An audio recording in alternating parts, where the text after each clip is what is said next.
7 விதமான குழம்பு ரெசிபிஸ் பார்க்க போறோம். கருணக்கிழங்கு புளி குழம்பு பண்ண போறோம். 1/4 கிலோ கருணக்கிழங்க 1/2 மணி நேரம் நல்லா தண்ணியில ஊற வச்சிட்டோம்னா அதுல உள்ள மண்ணெல்லாம் போயிடும். குக்கர்ல வாஷ் பண்ண கருணக்கிழங்கு கிழங்கு முங்குற அளவுக்கு தண்ணி ஸ்டீம் வந்ததுக்கு அப்புறமா வெயிட் போட்டு மீடியம் ஃபிளேம்ல ஒரு விசில் வரட்டும். கிழங்கு கரெக்டா வெந்திருக்கு. தண்ணியை வெடிச்சிட்டு இந்த கிழங்கு ஆறுனதுக்கு அப்புறமா தோல் உரிச்சு ரவுண்ட் பீசஸா கட் பண்ணி வச்சுக்கலாம். இந்த பேன்ல 2.5 டேபிள் ஸ்பூன் நல்லெண்ணெய். இந்த குழம்புக்கு நல்லெண்ணெய் சேர்த்து பண்ணுங்க. அதே மாதிரி கொஞ்சம் கூட இருந்தாதான் நல்லா இருக்கும். எண்ணெய் சூடானதும் அதுல 1 டீஸ்பூன் கடுகும், கடுகு லைட்டா பொரிய ஆரம்பிக்கும் போது 1/4 டீஸ்பூன் வெந்தயமும் சேர்த்து பொரியணும். வெந்தயம் நல்லா பிரவுன் கலரா வர வரைக்கும் பொரியணும். அடுத்து இதுல ஒரு பெரிய வெங்காயத்தை பொடியா கட் பண்ணி சேர்த்துட்டு கூடவே 4 பல் பூண்டையும் ஸ்லைஸ் பண்ணி சேர்க்கிறேன். அடுத்து கறிவேப்பிலை. இதுல கொஞ்சமா உப்பு சேர்த்துட்டோம்னா வெங்காயம்லாம் நல்லா வதங்கிரும். வெங்காயம் இந்த அளவு கலர் மாதிரி வதங்கினதும் இதுல 2 மீடியம் சைஸ் தக்காளிய மிக்சியில அரைச்சு சேர்க்கிறேன். இது கூட 1/4 டீஸ்பூன் மஞ்சள் தூளும் 2 டீஸ்பூன் தனி மிளகாய் தூளும் 4 டீஸ்பூன் கொத்தமல்லி தூளும் சேர்த்துட்டு இந்த குழம்புக்கு தேவையான அளவு உப்பு. வெங்காயம் வதங்கும் போது கொஞ்சம் உப்பு சேர்த்திருக்கோம், அதை கனெக்ட் பண்ணி சேர்த்துக்கணும். இப்ப பச்சை வாசனை போக வதங்கி வரட்டும். வதங்கிட்டு இருக்கும் போது நான் அப்ப சேர்க்க மறந்துட்டேன். இப்ப 1 டீஸ்பூன் காஷ்மீர் மிளகாய் தூள் சேர்க்கிறேன். இருந்தா சேர்த்துக்கங்க, இல்லைன்னா சேர்க்காமையும் நல்லா இருக்கும். இந்த மிளகாய் தூள்ல காரம் இருக்காது, கொஞ்சம் கலருக்காக சேர்த்திருக்கேன். இப்ப நல்லா வதங்கி ஓரங்கள்லாம் எண்ணெய் பிரிஞ்சு வந்துருச்சு. இதுல ஒரு பெரிய நெல்லிக்காய் அளவு புளிய 1/2 கப் தண்ணியில கரைச்சு வடிகட்டி எடுத்து வச்சிருக்கேன். அதை சேர்த்துட்டு கலந்து விட்டுட்டு இதுல தண்ணி சேர்க்கணும். 1 கப் அளவு தண்ணி சேர்த்திருக்கேன். இந்த குழம்பு கொஞ்சம் திக்கா இருந்தாதான் நல்லா இருக்கும். குழம்பு நல்லா கொதிக்க ஆரம்பிச்சிருச்சு. இது 2ல இருந்து 3 நிமிஷத்துக்கு கொதிக்கட்டும். 3 நிமிஷம் கொதிச்சதும் இதுல 1 டீஸ்பூன் பொடித்த வெல்லம் சேர்க்கிறேன். இந்த மாதிரி சேர்த்தோம்னா குழம்பு நல்லா டேஸ்டா இருக்கும்.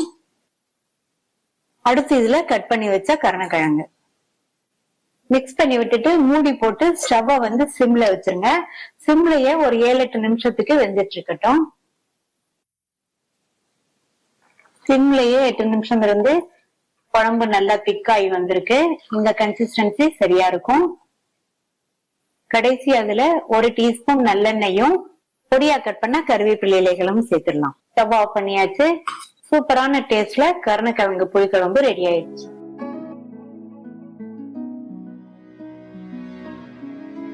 பாசிப்பருப்பு சாம்பார் பண்ண போறோம். இந்த குக்கர்ல 1/2 கப் பாசிப்பருப்பை சேர்த்து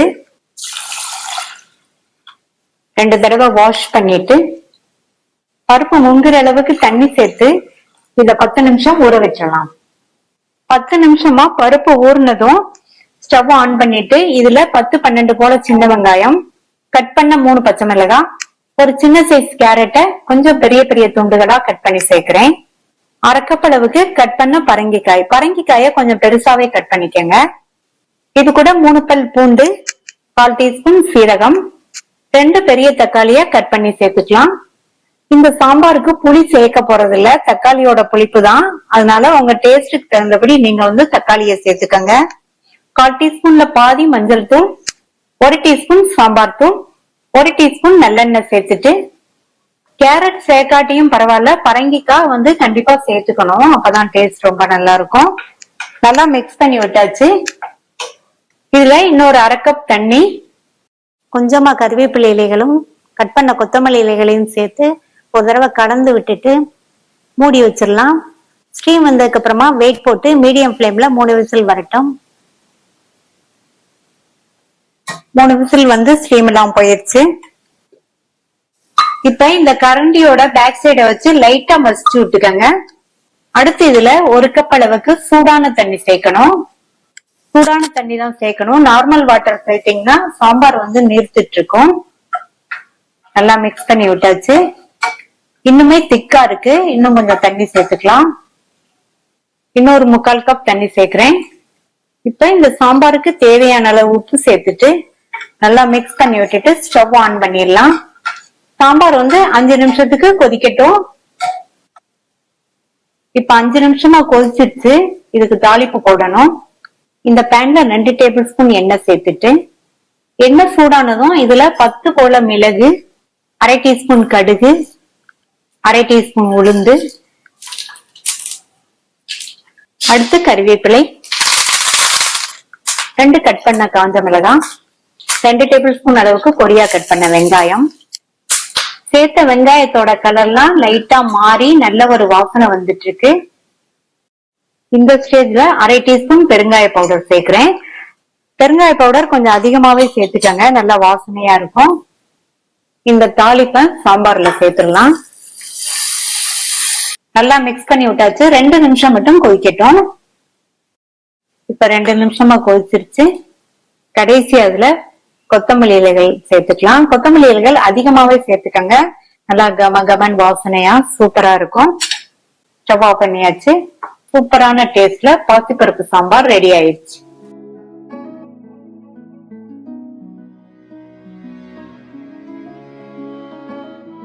முருங்கைக்கீரை தேங்காய் குழம்பு பண்றதுக்கு இந்த பேன்ல 1 டேபிள் ஸ்பூன் எண்ணெய் சூடாயிடுச்சு. 1/2 டீஸ்பூன் கடுகு, கடுகு பொரிஞ்சதும் 2 காஞ்ச மிளகாவை முழுசாவே சேர்த்துட்டு கூடவே 2 டேபிள் ஸ்பூன் அளவுக்கு பொடியா கட் பண்ண வெங்காயம். வெங்காயம் லைட்டா வதங்கினதும் இதுல கிளீன் பண்ண கீரை 3 கைப்பிடி அளவு வச்சிருக்கேன். இந்த கீரை எண்ணெயிலேயே 2ல இருந்து 3 நிமிஷம் வதங்கட்டும். இப்ப 3 நிமிஷமா வதங்கிருச்சு. இது கூட 2 கைப்பிடி அளவு தண்ணி. கீரை வதங்கி நல்லா வெந்து வரட்டும். இதுல கொஞ்சமா மட்டும் உப்பு சேர்த்து நல்லா வதக்கி விட்டுருங்க. சிம்லயே கீரை வதங்கிட்டு இருக்கட்டும்.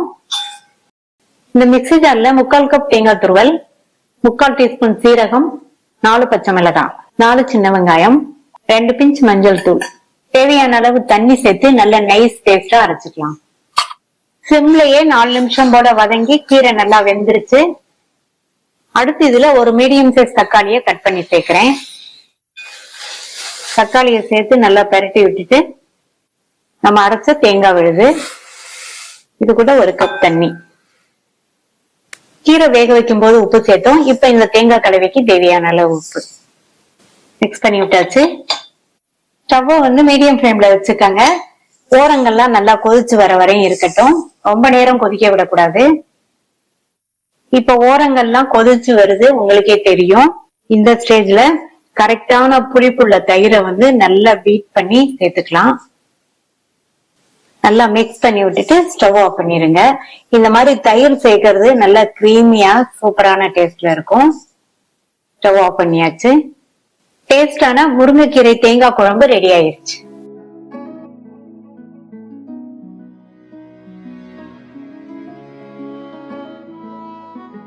வாழைக்காய் கிரேவி பண்ண போறோம். 2 மீடியம் சைஸ் வாழைக்காய் எடுத்திருக்கேன். இதனுடைய காம்பு பகுதியையும் நுனி பகுதியையும் கட் பண்ணிட்டு மேல் தோலை சீவிட்டு ரவுண்ட் பீசஸா கட் பண்ணி தண்ணியில சேர்த்துக்கலாம். இந்த பேன்ல 2 டீஸ்பூன் எண்ணெய் சேர்த்து சூடாயிடுச்சு. இதுல 150 கிராம் வெங்காயத்தை தோல் உரிச்சு எடுத்து வச்சிருக்கேன். அதை சேர்த்துட்டு இந்த வெங்காயம் நல்லா வதங்கட்டும். அதனுடைய கலர் மாறி வரணும், அது வரையும் வதக்கிக்கலாம். வெங்காயம் வதங்கி அதனுடைய கலர் லைட்டா மாறி வந்திருக்கு பாருங்க. இந்த ஸ்டேஜ்ல இதை எடுத்து வச்சுட்டு ஆறுனதுக்கு அப்புறமா மிக்ஸி ஜார்ல சேர்த்து பேஸ்டா அரைச்சுக்கலாம். இந்த பேன்ல எண்ணெய் விட்டு சூடாயிடுச்சு. தண்ணியில கட் பண்ணி போட்ட வாழைக்காயை இதுல கொஞ்சம் கொஞ்சமா சேர்த்து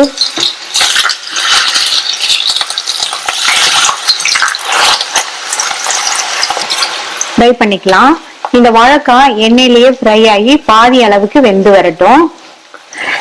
நீங்க தண்ணியில இருந்து வாழைக்காய எண்ணெயில சேர்க்கும் போது தண்ணிய நல்லா கம்ப்ளீட்டா வடிச்சுட்டு அதுக்கப்புறமா சேர்த்துக்கங்க. இப்ப காய் எண்ணெயிலேயே ஃப்ரை ஆகி பாதி அளவுக்கு வெந்திருக்கு. இந்த வாழைக்காய எண்ணெயை வடிச்சு எடுத்து வச்சுட்டு மீதி உள்ள வாழைக்காயும் இதே மாதிரி போட்டு பொரிச்சு எடுத்துடலாம். வாழைக்காய் ஃப்ரை பண்ண எண்ணெயில இருந்து 1 டேபிள் ஸ்பூன் எண்ணெய் சேர்த்திருக்கேன். எண்ணெய் சூடாயிடுச்சு. அதுல 1 டீஸ்பூன் சோம்பு பொரிஞ்சதும் 1/2 டீஸ்பூன் பெருங்காய பவுடரும் 1/4 டேபிள் ஸ்பூன் இஞ்சி பூண்டு விழுதும் சேர்த்துருங்க. சேர்த்துட்டு இதை எண்ணெயிலேயே வதக்கி விட்டுக்கலாம். அடுத்து இதுல வெங்காய விழுதை சேர்க்கிறேன். இதையும் லைட்டா வதக்கி விட்டுக்கோங்க.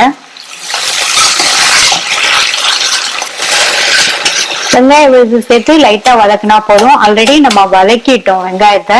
அடுத்து இதுல 2 டீஸ்பூன் தனி மிளகாத்தூள், 1/2 டீஸ்பூன் மஞ்சள் தூள், 4 டீஸ்பூன் கொத்தமல்லி தூள் சேர்க்கிறேன். கூடவே கொஞ்சம் கருவேப்பிலை இலைகளையும் சேர்த்துக்கலாம். கருவேப்பிலைய நீங்க சோம்பு பொரிய வைக்கும் போது சேர்த்துக்கங்க. நான் அப்ப மறந்துட்டேன், அதனால இப்ப சேர்த்திருக்கேன். இந்த மசாலா தூளோட பச்சை வாசனை போக ஒரு 2 நிமிஷத்துக்கு வதக்கி விட்டுக்கங்க. இப்ப மசாலா தூளோட பச்சை வாசனை எல்லாம் போயிடுச்சு. 2 தக்காளிய பேஸ்டா அரைச்சு வச்சிருக்கேன், அதை சேர்த்துக்கலாம். இப்ப நம்ம சேர்த்திருக்கிற இந்த தக்காளி விழுது 5 நிமிஷத்துக்கு நல்லா வதங்கட்டும். அதுக்கு கொஞ்சமா உப்பு சேர்த்துட்டோம்னா நல்லா வதங்கிரும். நல்லா வதங்கி ஓரங்கள்லாம் எண்ணெய் பிரிஞ்சு வரட்டும். ஓரங்கள்லாம் எண்ணெய் பிரிஞ்சு வந்துருச்சு. நம்ம சேர்த்த அந்த தக்காளி விழுதுமே நல்லா பச்சை வாசனை போக வதங்கிடுச்சு. எண்ணெயில ஃப்ரை பண்ண வாழைக்காய் இதுல சேர்க்கிறேன்.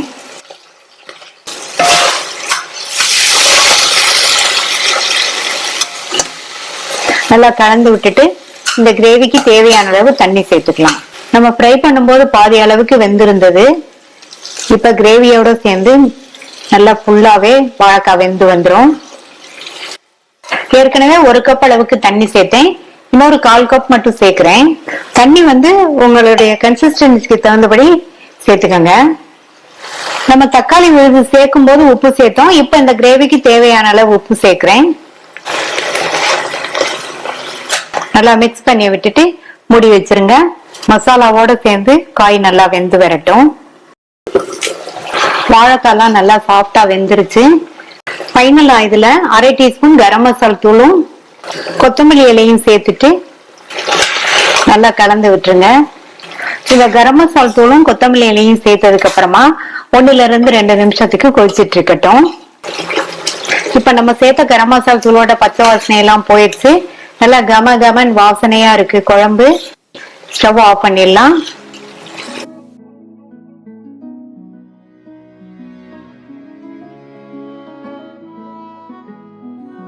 ஒயிட் சன்னா கிரேவி பண்ண போறோம். 200 கிராம் கொண்டக்கடலைய கைவிட்டு 8 மணி நேரம் ஊற வச்சிருக்கேன். இந்த பேன்ல 1/2 டேபிள் ஸ்பூன் எண்ணெய் சேர்த்து சூடானதும் இதுல ஒரு சின்ன பீஸ் பட்டை, 2 கிராம்பு, ஒரு 7-8 மிளகு, 1 டீஸ்பூன் சோம்பு, 1/2 டீஸ்பூன் சீரகம் எல்லாம் வறுபட்டு நல்ல ஒரு வாசனை வந்துருச்சு. அடுத்து இதுல கொஞ்சமா கல்பாசி சேர்த்துக்கலாம், நல்ல வாசனையா இருக்கும். இது கூட 15 போல சின்ன வெங்காயம். சின்ன வெங்காயம் சேர்க்கும் போது குழம்போட டேஸ்ட் ரொம்ப சூப்பரா இருக்கும். ஒருவேளை இல்லைன்னா நீங்க 2 மீடியம் சைஸ் பெரிய வெங்காயத்தை கட் பண்ணி சேர்த்து வதக்கிக்கங்க. வெங்காயம் ஓரளவு வதங்கினதும் இதுல 2 மீடியம் சைஸ் தக்காளியா கட் பண்ணி சேர்த்துட்டு இந்த தக்காளியும் மசியாம ஓரளவு வதங்கி வரட்டும். அடுத்து இதுல 1/2 டீஸ்பூன் மஞ்சள் தூள், 2 டீஸ்பூன் தனி மிளகாய் தூள், 1 teaspoon Kashmir chilli powder, 5 teaspoon கொத்தமல்லி தூள். இதையெல்லாம் சேர்த்து ஒரு வதக்கிட்டு இதுல 2 டேபிள் ஸ்பூன் தேங்காய் துருவலையும் சேர்த்து நல்லா கலந்து விட்டுட்டு ஸ்டவ் ஆஃப் பண்ணிருங்க. இது ஆறுனதுக்கு அப்புறமா மிக்ஸி ஜார்ல சேர்த்துக்கலாம். இப்ப இதுல கொஞ்சமா தண்ணி சேர்த்து நல்லா நைஸா அரைச்சு ரெடியா எடுத்து வச்சுக்கலாம். இந்த கிரேவிய நம்ம இன்னைக்கு குக்கர்ல பண்ண போறோம். இந்த குக்கர்ல 1/2 டேபிள் ஸ்பூன் எண்ணெய் சூடாயிடுச்சு. இதுல 1/4 டீஸ்பூன் மட்டும் சோம்பு சேர்த்துக்கங்க. சோம்பு பொரிஞ்சதும் கறிவேப்பிலை, ஸ்லைஸ் பண்ண ஒரு மீடியம் சைஸ் பெரிய வெங்காயம், இது கூட 2 பச்சை மிளகாவை கீறி சேர்க்கிறேன்.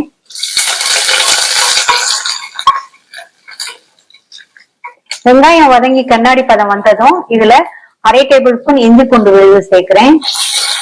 பச்சை வாசனை போக வதக்கிட்டு இப்ப நம்ம அரைச்ச வெங்காயம், தக்காளி, மசாலா எல்லாத்தையும் சேர்த்துக்கலாம். இதை ஒரு தடவை நல்லா மிக்ஸ் பண்ணி விட்டாச்சு. நம்ம எல்லாத்தையும் வதக்கி அரைச்சதுனால பச்சை வாசனையே இருக்காது. மிக்ஸி ஜார கழுவி 1/2 கப் தண்ணி சேர்த்திருக்கேன். அடுத்து இதுல ஊற வச்ச கொண்டக்கடலை, இந்த கிரேவிக்கு தேவையான அளவு உப்பு, நல்லா மிக்ஸ் பண்ணி விட்டாச்சு. இந்த கிரேவியை வந்து குக்கர்ல பண்றதுனால தண்ணி வந்து நம்ம நார்மலா ஓபன்ல பண்ற மாதிரி அதிகமா சேர்க்காம அளவா சேர்த்துக்கணும். மூடி போட்டாச்சு. ஸ்டீம் வந்ததுக்கு அப்புறமா வெயிட் போட்டு மீடியம் ஃப்ளேம்ல 4 விசில் வரட்டும். 4 விசில் வந்து ஸ்டீம் எல்லாம் போயிருச்சு. நல்லா கம கமன் வாசனையா இருக்கு. இப்ப மறுபடியும் ஸ்டவ் ஆன் பண்றேன். கொண்டக்கடலை எல்லாம் நல்லா சாஃப்டா வெந்திருக்கு. இதுல கொஞ்சமா கசூரி மேத்தி இலைகளை இந்த மாதிரி கசக்கி சேர்த்துட்டு ஒரு 2 நிமிஷத்துக்கு கொதிச்சுட்டு இருக்கட்டும். கசூரி மேத்தி இலைகள் இருந்தா சேர்த்துக்கங்க, இல்லைன்னா சேர்க்காமையே நல்லா இருக்கும். 2 நிமிஷத்துக்கு அப்புறமா இதுல 1 டீஸ்பூன் எண்ணெய் சேர்க்கிறேன். இது வந்து ஆப்ஷனல் தான், விருப்பப்பட்டா சேர்த்துக்கங்க, இல்லைன்னா ஸ்கிப் பண்ணிடலாம். கடைசியா பொடியா கட் பண்ண கொத்தமல்லி இலைகள் கொஞ்சம் சேர்த்துட்டு மிக்ஸ் பண்ணி விட்டுட்டு ஸ்டவ் ஆஃப் பண்ணிடலாம். நல்லா கம கமன் வாசனையா சூப்பரான டேஸ்ட்ல கொண்டக்கடலை கிரேவி ரெடி ஆயிடுச்சு.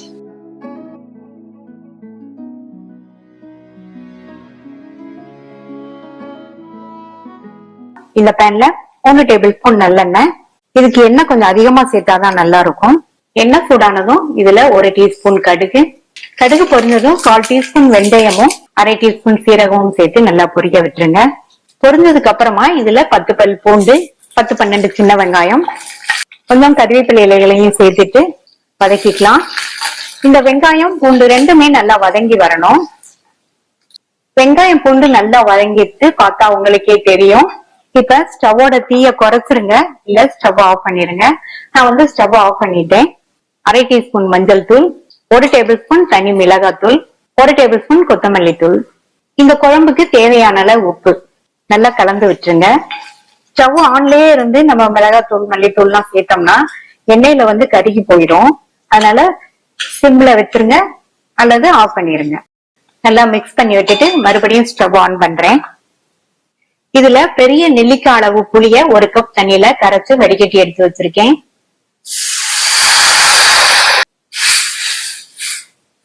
நல்லா மிக்ஸ் பண்ணி விட்டாச்சு.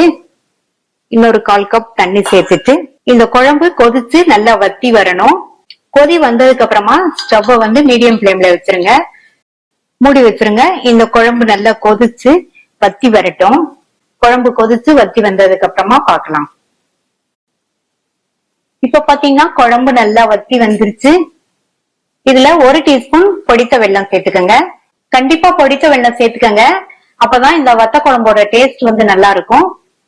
இந்த குழம்பு சிம்லயே கொதிச்சுட்டு இருக்கட்டும். இந்த பேன்ல 2 டேபிள் ஸ்பூன் நல்லெண்ணெய். எண்ணெய் சூடானதும் இதுல 2 டேபிள் ஸ்பூன் மணத்தக்காளி வத்தலை சேர்த்துட்டு நல்லா வறுத்து விடுங்க. இந்த வத்தல் வந்து நல்லா வறுபடணும். வத்தல் வறுபட்டுருச்சு. அதே சமயம் வந்து கருகிராம பாத்துக்கணும்.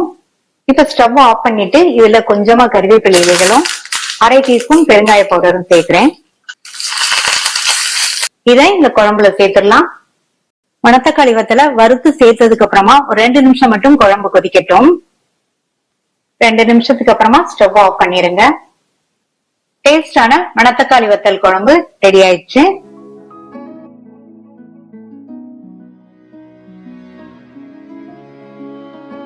பருப்பு உருண்டை குழம்பு பண்ண போறோம். இந்த பவுல்ல 75 கிராம் கடலை பருப்பு, 1 டேபிள் ஸ்பூன் துவரம் பருப்பு, துவரம் பருப்புல பாதி 1/2 டேபிள் ஸ்பூன் பாசி பருப்பு, கொஞ்சமா பச்சரிசி. இது எல்லாத்தையும் வாஷ் பண்ணிட்டு 2 மணி நேரம் ஊற வச்சுக்கலாம். 2 மணி நேரம் நல்லா ஊறிடுச்சு. இதுல உள்ள தண்ணியை வடிச்சிட்டு இந்த மிக்ஸி ஜார்ல சேர்த்துட்டு இது கூட பொடியா கட் பண்ண 2 பச்சை மிளகாய் சேர்க்கிறேன். இத வந்து லைட் கோர்ஸா இருக்கிற மாதிரி அரைச்சுக்கணும். தேவைப்பட்டா கொஞ்சம் மட்டும் தண்ணி சேர்த்துக்கங்க. அரைச்ச பருப்பை வேற ஒரு பாத்திரத்துக்கு மாத்தியாச்சு. இது கூட 1/4 டீஸ்பூன் பெருங்காய பவுடர், பொடியா கட் பண்ண கறிவேப்பிலை இலைகள், கொத்தமல்லி இலைகள் கொஞ்சம், இதுக்கு தேவையான அளவு உப்பு. உப்பு வந்து இதுல கொஞ்சமா சேர்த்தா போதும், ஏன்னா குழம்புல இருந்து உருண்டைக்கு உப்பு இறங்கும், அதனால பார்த்து சேர்த்துக்கங்க. அடுத்து 1 டீஸ்பூன் நல்லெண்ணெய். நல்லெண்ணெய் சேர்த்தோம்னா உருண்டை நல்லா சாஃப்டா இருக்கும். இது கூட கொஞ்சமா மஞ்சள் தூள் மட்டும் சேர்த்துட்டு எல்லாத்தையும் ஒண்ணு சேர்த்து பிசைஞ்சுக்கலாம். ஒண்ணு சேர்த்து பிசைஞ்சாச்சு. மாவு பாத்தீங்கன்னா இந்த அளவுக்கு இருக்கிற மாதிரி நம்ம அரைச்சுக்கணும். அப்பதான் வந்து உருண்டை வந்து நல்லா சாஃப்டா இருக்கும். இதை விட ரொம்ப கெட்டியா இருந்ததுன்னா உருண்டை வந்து ஹார்டா இருக்கும். இந்த அளவுக்கு இருக்கிற மாதிரி அரைச்சுக்கோங்க. நல்லா பிசைஞ்சிட்டு கடைசியில இதுல 2 டேபிள் ஸ்பூன் அளவுக்கு பொடியா கட் பண்ண வெங்காயம் சேர்க்கிறேன். பிசைஞ்சிட்டு கடைசியில சேர்த்துக்கோங்க. அப்பதான் உருண்டை மாவு வந்து நீர்த்து போகாம இருக்கும். மறுபடியும் இத ஒரு தடவை நல்லா பிசைஞ்சிட்டு உருண்டைகளா உருட்டி வச்சிடலாம். நான் இந்த சைஸ் உருண்டைகளா போட போறேன். குழம்பு பண்றதுக்கு இந்த பேன்ல 2 டேபிள் ஸ்பூன் நல்லெண்ணெய். எண்ணெய் சூடானதும் இதுல கொஞ்சமா கடுகு பொரிஞ்சதும் கொஞ்சம் வெந்தயமும் பொரிஞ்சிருச்சு. 2 சின்ன சைஸ் பெரிய வெங்காயத்தை பொடியா சாப் பண்ணி சேர்க்கிறேன். இது கூட 5-6 பல் பூண்டை சாப் பண்ணி சேர்த்துக்கலாம். அடுத்து கறிவேப்பிலை.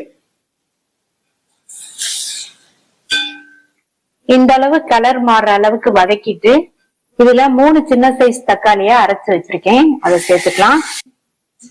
தக்காளிய அரைச்சு சேர்த்தோம்னா குழம்போட கன்சிஸ்டன்சி நமக்கு நல்லா திக்காவே கிடைக்கும். இந்த தக்காளி கொஞ்ச நேரம் வதங்கட்டும். தக்காளி 2 நிமிஷம் வதங்கிடுச்சு. அடுத்து இதுல 1/4 டீஸ்பூன் மஞ்சள் தூள், 2 டீஸ்பூன் தனி மிளகாய் தூள், இதுல 3 டீஸ்பூன் கொத்தமல்லி தூள், இதுல 1/4 கப் போல தண்ணி சேர்க்கிறேன். அடுத்து இதுக்கு தேவையான அளவு உப்பு நல்லா மிக்ஸ் பண்ணி விட்டுருங்க. நம்ம சேர்த்த அந்த மசாலா தூளோட பச்சை வாசனை எல்லாம் போகட்டும். இப்ப ஓரங்கள்லாம் நல்லா எண்ணெய் பிரிஞ்சு வந்துருச்சு. பெரிய நெல்லிக்காய் அளவு புளிய 1/2 கப் தண்ணியில கரைச்சு வடிகட்டி வச்சிருக்கேன், அதை சேர்த்துட்டு இது கூட தண்ணி சேர்க்கணும்.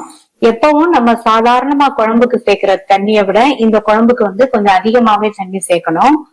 நான் 400 ml தண்ணி சேர்த்திருக்கேன். குழம்பு வந்து இந்த அளவு நீர்த்து இருக்கணும். அப்பதான் உங்களுக்கு உருண்டை சேர்த்து வெந்து வரும்போது கரெக்டான திக்னஸ் கிடைக்கும். இப்ப இந்த குழம்பு வந்து நல்லா தளன்னு கொதிக்கட்டும். குழம்பு ஹை ஃபிளேம்ல வச்சு நல்லா தளன்னு கொதிக்குது. இப்ப இதுல நம்ம உருட்டி வச்ச உருண்டைய 3 பேட்சா சேர்க்க போறோம். இந்த மாதிரி கொதிக்கும் போது ஒவ்வொரு உருண்டையா எடுத்து குழம்புல சேர்த்துடலாம். உருண்டையை சேர்த்ததுக்கு அப்புறமா ஸ்டவ்வை வந்து மீடியம் ஃபிளேம்ல வச்சிருங்க. இந்த மெத்தட்ல பண்ணீங்கன்னா உங்களுக்கு உருண்டை கொஞ்சம் கூட கரைஞ்சு போகாம இருக்கும். இப்ப 4 உருண்டை சேர்த்திருக்கேன். அடுத்து மீதி உள்ளதை இப்ப சேர்க்க வேண்டாம். இந்த குழம்பு வந்து நல்லா 2-3 நிமிஷத்துக்கு கொதிச்சு வரட்டும். உருண்டையும் ஓரளவு வெந்து வந்துரும். மீடியம் ஃபிளேம்ல குழம்பு கொதிச்சுட்டு இருக்கு. ஸ்டவ்வை மறுபடியும் கொஞ்சம் தூண்டி வச்சுக்கோங்க. இப்ப அடுத்து நான் 3 உருண்டை சேர்க்க போறேன். இந்த குழம்பு வைக்கிறதுக்கு அகலமான பேனை எடுத்துக்கங்க. அப்பதான் உருண்டை வெந்து வர்றதுக்கு நமக்கு சரியா இருக்கும். இது மறுபடியும் மீடியம் ஃபிளேம்ல 2 நிமிஷம் வெந்துட்டு இருக்கட்டும். 2 நிமிஷத்துக்கு அப்புறமா கடைசியா 3வது பேட்சையும் சேர்க்கிறேன். கொஞ்சம் தூண்டி வச்சுட்டு சேர்த்துக்கோங்க. ஒவ்வொரு சமயம் உருண்டையை சேர்த்துட்டு கரண்டி எதுவும் போட்டு மிக்ஸ் பண்ணாதீங்க. அப்பதான் உருண்டை உடைஞ்சு போகாம இருக்கும். ஸ்டவ் மீடியம் ஃபிளேம்ல வச்சிருங்க. நம்ம ஏற்கனவே சேர்த்த உருண்டையெல்லாம் ஒன்னொன்னா மேல எலும்பி வருது பாருங்க. இப்ப எல்லா உருண்டையும் மேல எலும்பி வந்துருச்சு. குழம்புமே திக்காய் வந்திருக்கு பாருங்க. இது இன்னுமே ஆறுனா இன்னும் கொஞ்சம் திக்னஸ் கிடைக்கும். இந்த மாதிரி உருண்டையெல்லாம் மேல எலும்பி வந்துருச்சுன்னா நமக்கு உருண்டை நல்லா வெந்துருச்சுன்னு அர்த்தம். ஸ்டவ் சிம்ல வச்சு 2-3 நிமிஷத்துக்கு வெந்துட்டு இருக்கட்டும். உருண்டை வெந்து நமக்கு குழம்பு ரெடி ஆயிடுச்சு. கடைசியில இதுல பொடியா கட் பண்ண கருவேப்பிலை இலைகளும் கொத்தமல்லி இலைகளும் சேர்த்துடலாம். ஒரு உருண்டை கூட உடையாம சூப்பரா உருண்டை குழம்பு ரெடி ஆயிடுச்சு. கண்டிப்பா இதே மெத்தட்ல ஒரு தடவை ட்ரை பண்ணி பாருங்க. உங்களுக்கு நல்லா பெர்ஃபெக்டா கிடைக்கும். சுவையான பருப்பு உருண்டை குழம்பு ரெடி ஆயிடுச்சு. ட்ரை பண்ணி பார்த்துட்டு உங்க கமெண்ட்ஸ் சொல்லுங்க. தேங்க்யூ.